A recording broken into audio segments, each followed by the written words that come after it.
sono arrivati in griglia di partenza con le loro stupende motociclette che derivano dalla produzione di serie del stesso moto che molti di voi hanno utilizzato per raggiungere il circuito di Imola.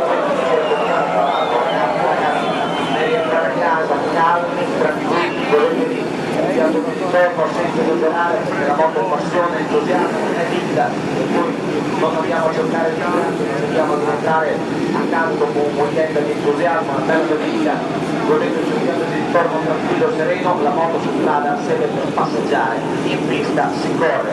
Ci siamo! Macchina verde!